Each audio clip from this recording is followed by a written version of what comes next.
بسم اللہ الرحمن الرحیم۔ لائٹ ورلڈ کے معزز دوستو،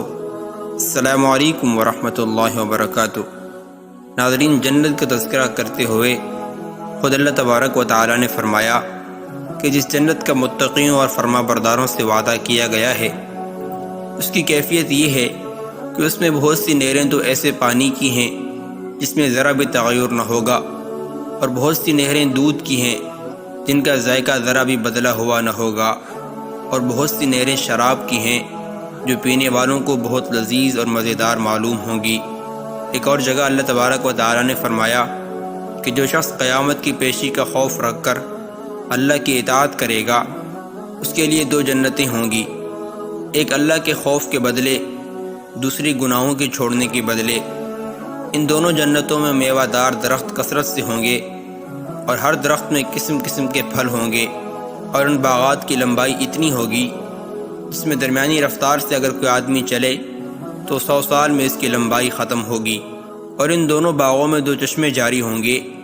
ایک کا نام تسنیم، دوسرے کا نام سلسبیل ہوگا۔ ان دونوں چشموں میں خصوصیت یہ ہوگی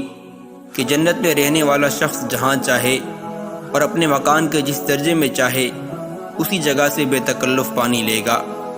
ان دونوں باغوں میں ایک خصوصیت یہ بھی ہوگی کہ ان میں دو قسم کے پھل ہوں گے، ایک پھل کی صورت دنیاوی پھلوں کی طرح ہوگی، اور دوسرے پھل کی صورت نئی ہوگی جو نہ دیکھی اور نہ سنی ہوئی ہوگی۔ اور ان پھلوں کی یہ خصوصیت ہوگی کہ ان کی شاخیں جھکی ہوئی ہوں گی، اور ان کے پھل جنتی کا جب جی چاہے گا فوراً خود بخود ٹوٹ کر اس کے منہ میں گر پڑیں گے۔ اور رسول اللہ صلی اللہ علیہ وسلم نے جنتیوں میں سے ادنا درجے کے جنتی کا تذکرہ کرتے ہوئے فرمایا کہ ادنا درجے کا جنتی کا مرتبہ یہ ہوگا کہ اللہ تعالیٰ اس جنتی سے فرمائیں گے جو تیری مراد ہو مانگ۔ اب یہ شخص جس قدر بھی اس کی مرادیں ہوں گی وہ مانگے گا، اس پر اللہ تبارک و تعالیٰ دوبارہ فرمائیں گے جتنی تیری مرادیں تھیں تو نے مانگ لیں۔ وہ عرض کرے گا اے اللہ میں سب کچھ مانگ چکا۔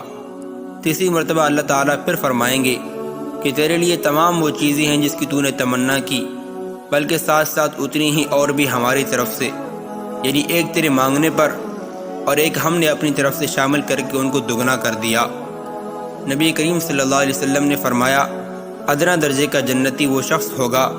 جو اپنی عورتوں، اپنے باغوں، اپنی نعمتوں، اپنے خدمت گزاروں اور اپنے آرام کرنے کے تختوں کو 1000 سال کی مسافت سے دیکھے گا، یعنی ادنا درجے کی جنتی کی ملکیت جنت میں اتنی وسیع ہوگی جس کا رقبہ 1000 سال کی مسافت ہوگا۔ اور حضرت علی کرم اللہ وجہہ سے روایت ہے کہ رسول اللہ صلی اللہ علیہ وسلم نے فرمایا کہ جنت میں ایک بازار ہوگا، لیکن اس میں کسی قسم کی خرید و فروخت نہ ہوگی، اس میں مردوں کی مورتیوں کے سوا اور کچھ نہیں ہوگا۔ بس جب کسی کو کوئی صورت یعنی مورتی اچھی معلوم ہوگی تو وہ جنتی اس میں داخل ہو جائے گا، یعنی اس کا مطلب یہ ہے کہ جو صورت بھی اس کو پسند ہوگی ویسی صورت اس کی کر دی جائے گی۔ حضرت سعید بن المسیب رحمۃ اللہ علیہ نے حضرت ابو ہریرہ رضی اللہ تعالیٰ عنہ سے مدینہ منورہ کے بازار میں ملاقات کی۔ اس پر حضرت ابو ہریرہ رضی اللہ تعالیٰ عنہ نے فرمایا اے سعید، میں دعا کرتا ہوں کہ اللہ تعالیٰ تیری اور میری اسی طرح جنت کے بازار میں ملاقات کرائیں اور ہم دونوں کو وہاں پر جمع کرا دیں۔ اس پر حضرت سعید نے عرض کیا کہ جنت میں بھی بازار ہوگا؟ حضرت ابو ہریرہ نے فرمایا ہاں ضرور ہوگا۔ مجھے رسول اللہ صلی اللہ علیہ وسلم نے بتلایا کہ اہل جنت جب جنت میں داخل ہوں گے تو اپنے اپنے اعمال کے مطابق جنت کی منزلوں میں قیام پذیر ہوں گے، جس کے عمل زیادہ اور بہتر ہوں گے ان کے درجے بھی بلند اور اعلیٰ ہوں گے۔ پھر ہر ہفتے جمعہ کے دن ان لوگوں کو حکم دیا جائے گا کہ اپنے اپنے مقام سے نکلیں۔ یہ لوگ حکم پاتے ہی اپنے اپنے مقاموں سے باہر نکلیں گے اور اپنے رب کی زیارت سے شرف اندوز ہوں گے۔ اس روز اللہ تعالیٰ اپنے لطف اور خاص عنایات سے ان کو مالا مال فرمائیں گے، اور اللہ تعالیٰ جنت کے سب سے بڑے باغ میں دربار لگائیں گے، اور وہاں پر حسب حیثیت مختلف کرسیاں لگائی جائیں گی۔ کچھ کرسیاں تو نور کی بنی ہوئی ہوں گی، کچھ موتیوں کی بنی ہوئی، اور کچھ یاقوت کی، کچھ زمرد اور کچھ سونے اور چاندی کی بنی ہوئی ہوں گی،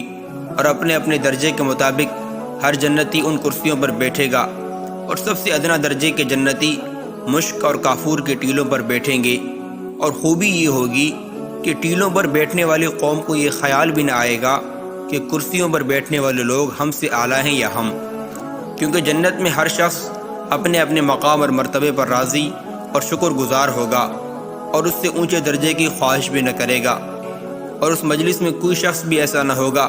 جس سے اللہ تبارک و تعالی خود آ کر گفتگو نہ فرمائیں، اور آمنے سامنے بالکل بے حجاب تشریف فرما ہوں گے، اور اس دوران ایک آدمی سے فرمائیں گے، اے فلاں کے بیٹے فلاں، کیا تجھے وہ دن یاد ہے جس میں تو نے یہ فلاں فلاں بات کہی تھی؟ اور پھر اللہ تعالیٰ اس شخص کو اس کی بعض عہد شکنیاں یاد دلائیں گے جو اس نے دنیا میں کی تھیں۔ پھر یہ عرض کرے گا، اے اللہ، کیا آپ نے میرے گناہوں کو معاف نہیں کیا؟ ارشاد ہوگا، کیوں نہیں، میری مغفرت کی وسعت اور فراخی کے باعث ہی تو اس مرتبہ میں پہنچا ہے۔ اسی دوران ان پر ایک بادل آئے گا اور ایسی خوشبو کی بارش برسائے گا کہ اس وقت تک کبھی ایسی خوشبو نہیں سونگھی ہوگی، اور اس بارش کے درمیان ارشاد ہوگا کہ کھڑے رہو اور آؤ اس چیز کی طرف جو میں نے تمہارے لیے تیار کر رکھی تھی، اور جس چیز کو تمہارا دل چاہے بے تکلف اس کو لے لو۔ اس ارشاد کے سنتے ہی ہم ایک بازار میں آئیں گے جس کے چاروں طرف فرشتے کھڑے ہوئے ہوں گے، اور اس بازار میں ہم ایسی ایسی چیزیں دیکھیں گے جو اس وقت نہ آنکھوں نے دیکھی ہوگی، نہ کانوں نے سنی ہوگی،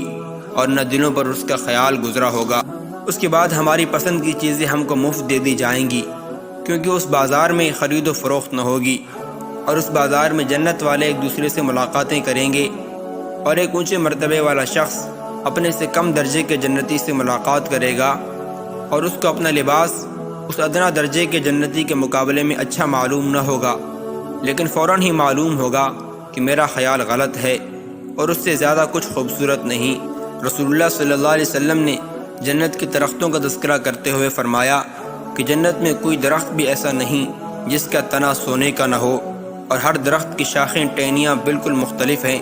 کسی کی سونے کی، کسی کی چاندی کی، کسی کی یاقوت اور کسی کی زمرد کی، اور کسی کی موتی کی، اور قسم قسم کے خوشے اور اس طرح کے پھلوں سے ان کو سجایا گیا ہے، اور ہر درخت کے نیچے نہر چلتی ہوئی ہوگی۔ حضرت ابو ذر رضی اللہ تعالیٰ عنہ سے روایت ہے کہ رسول اللہ صلی اللہ علیہ وسلم نے فرمایا، میں اچھی طرح جانتا ہوں اس آدمی کو جو سب سے آخر میں جنت میں جائے گا، اور اس کو بھی جانتا ہوں جو سب سے آخر میں جہنم سے نکلے گا۔ ایک آدمی ہوگا اس کو قیامت کے دن بلایا جائے گا، اور اس کے بارے میں کہا جائے گا کہ اس پر اس کے چھوٹے گناہ پیش کرو اور اس کے بڑے گناہوں کو روکے رکھو۔ چنانچہ اس شخص کے سامنے اس کے چھوٹے چھوٹے گناہ پیش کیے جائیں گے، اور اس سے کہا جائے گا کہ فلاں دن تو نے ایسا کیا، فلاں دن تو نے یہ کام کیا، تو یہ شخص اس کے جواب میں اقرار کرے گا اور ان گناہوں سے یہ انکار نہ کر سکے گا۔ اس کو خوف ہوگا کہ کہیں ایسا نہ ہو کہ بڑے بڑے گناہ میرے اوپر پیش کیے جائیں اور ان پر اللہ جانے کتنا بڑا عذاب دیا جائے گا۔ اس دوران رب العالمین کی طرف سے ارشاد ہوگا، جاؤ ہم نے تمہاری ایک ایک برائی کو ایک ایک نیکی میں بدل دیا۔ اللہ تبارک و تعالیٰ کی یہ ارشاد سن کر یہ گناہگار انسان عرض کرے گا، اے اللہ، ابھی تو بڑے بڑے گناہ بھی باقی ہیں، وہ گناہ تو اس اعمال نامے میں موجود ہی نہیں۔ حضرت ابو ذر رضی اللہ تعالیٰ عنہ فرماتے ہیں کہ میں نے اس حدیث کے بیان کرنے کے بعد رحمت عالم صلی اللہ علیہ وسلم کو دیکھا کہ آپ بہت ہنسے۔ ناظرین، جنت ایک ایسی جگہ ہے جس کا تذکرہ کرتے ہوئے یا تذکرہ سنتے ہوئے ہماری عقل دنگ رہ جاتے ہیں، کیونکہ جنت ہے ہی ایسی چیز جس کو اللہ تبارک و تعالیٰ نے فرمایا کہ ہم نے جنتیوں کے لیے ایسی جنت تیار کر رکھی ہے جس کو نہ کسی آنکھ نے دیکھا، نہ کسی کان نے سنا، اور نہ کوئی انسانی دماغ اس کی حقیقت تک جا پہنچ سکتا ہے۔ ہم احادیث کے مطابق کچھ کہی ہوئی باتیں سنتے ہیں تو ہماری عقل دنگ رہ جاتی ہے، اور کبھی کبھی ہماری عقل ماننے سے انکار کر دیتی ہے، لیکن ان تمام باتوں کو ماننا ہمارے ایمان کا حصہ ہے۔ لیکن ان تمام نعمتوں کو پانے کے لیے جد و جہد کرنا اور تقوی اور پرہیزگاری والی زندگی اختیار کرنا ضروری ہے۔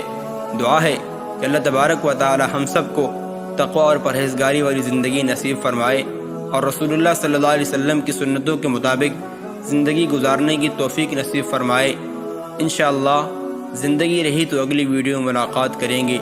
السلام علیکم ورحمۃ اللہ وبرکاتہ۔